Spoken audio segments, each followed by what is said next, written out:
Welcome to Richard and Greg, a channel dedicated to discussion, debate and argument on a whole array of topics. Now today we discuss with Greg a number of issues facing President Joe Biden, including climate change, China, asylum seekers and dreamer protection. So let's go over and listen to what Greg has to say on these issues.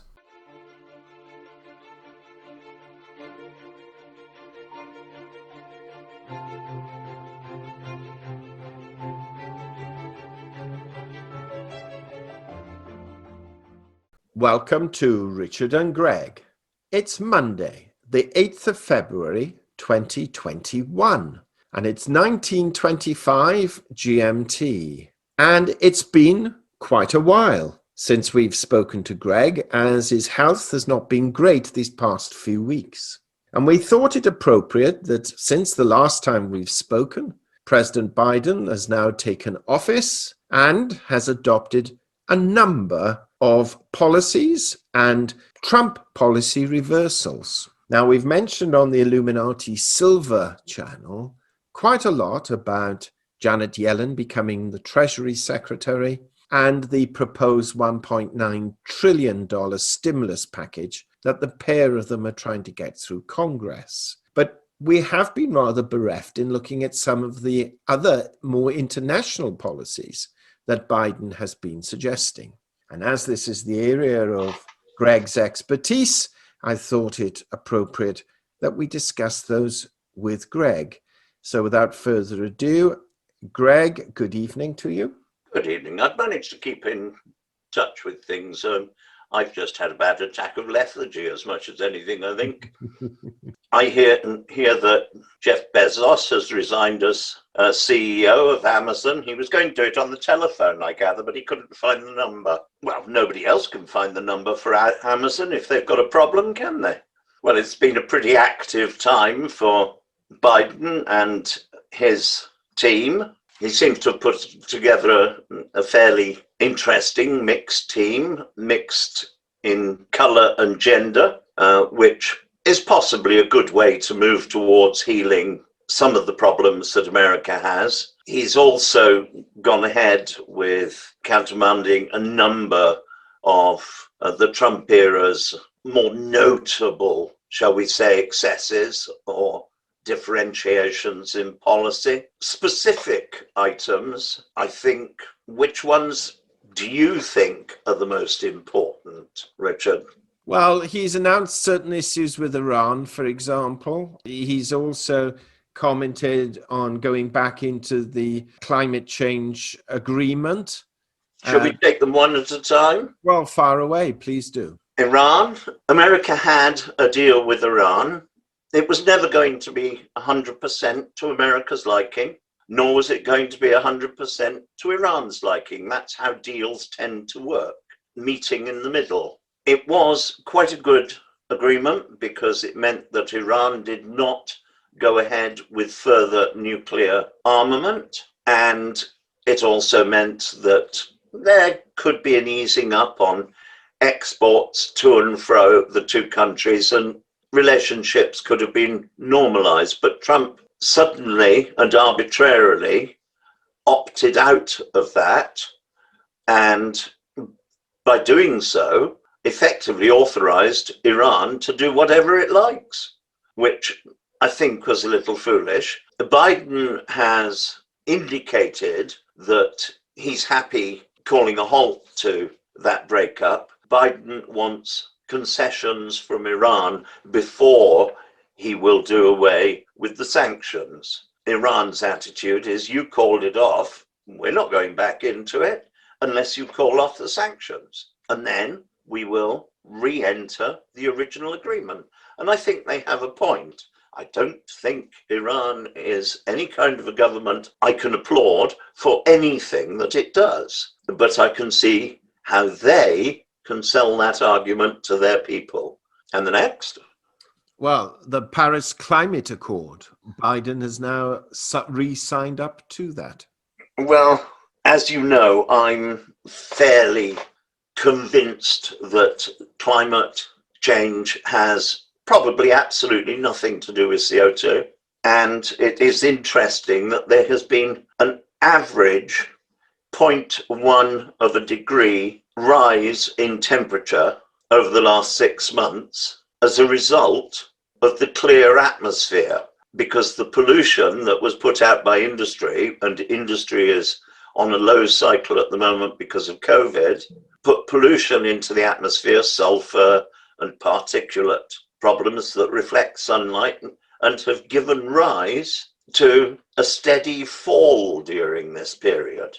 So, in fact, pollution in the atmosphere would appear to be good for keeping the temperature down. However, I don't think there's much of a problem here because it does look very much as if we're moving into a mini ice age within the next 30 or 40 years, based on the fact that we're one of the lowest cycles ever recorded of sunspots on the sun. And our climate is driven hook, line and sinker by the sun. You only need to go out on a nice day when there are a few fluffy clouds around, and every time a cloud passes in front of the sun, you realize just how much colder it is.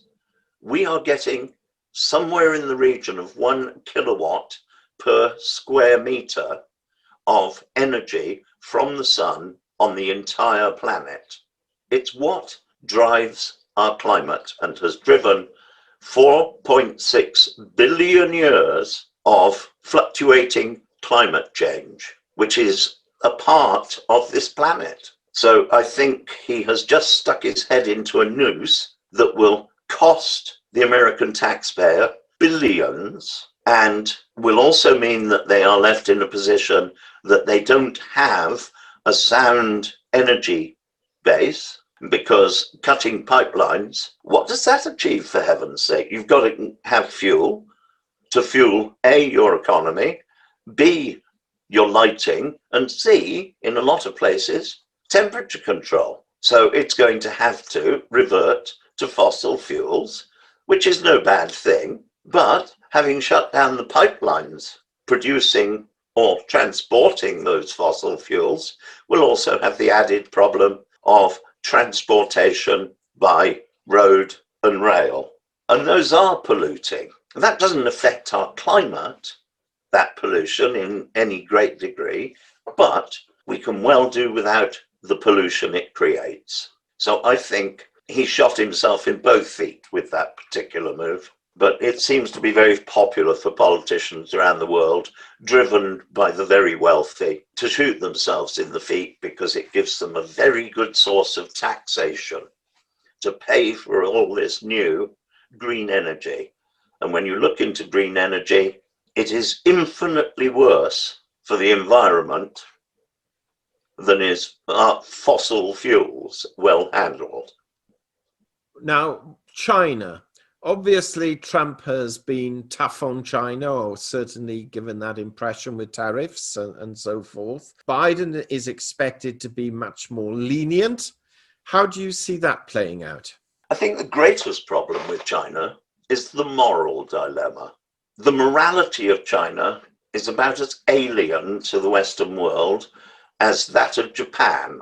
They function on completely different value structures. How would we feel, would the world react, should I say, if we put Hadrian's Wall back in and decided that Scots should be forcibly separated as families, males in Glasgow, females in Edinburgh, gang raped by the guards, many of them sterilized and re-educated?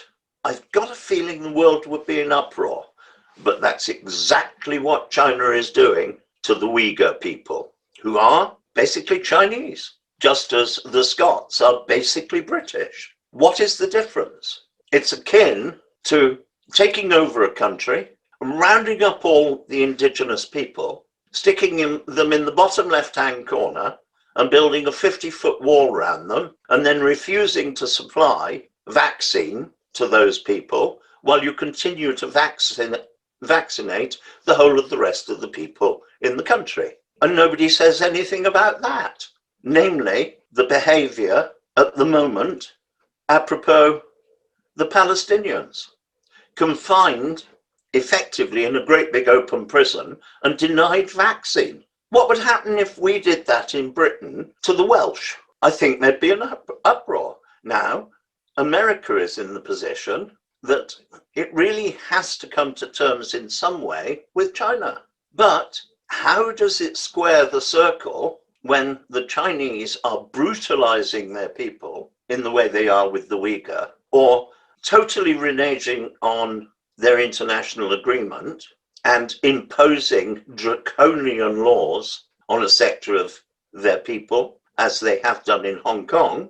But it is going to be, within the next 10 years, almost definitely the biggest economy on the planet.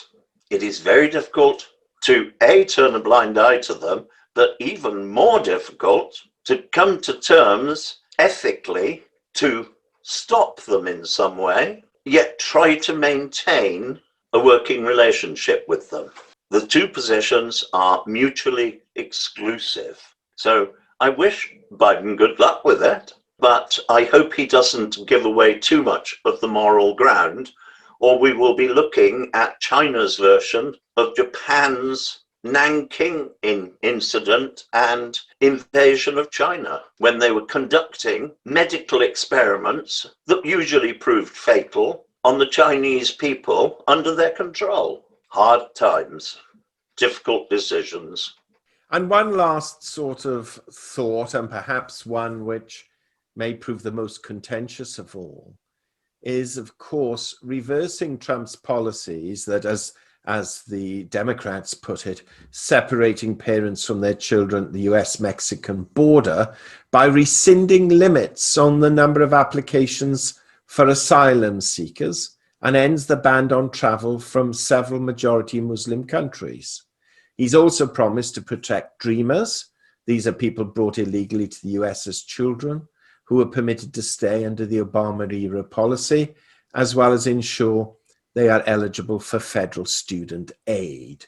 So a general loosening of the borders. Good, bad, or indifferent, Greg?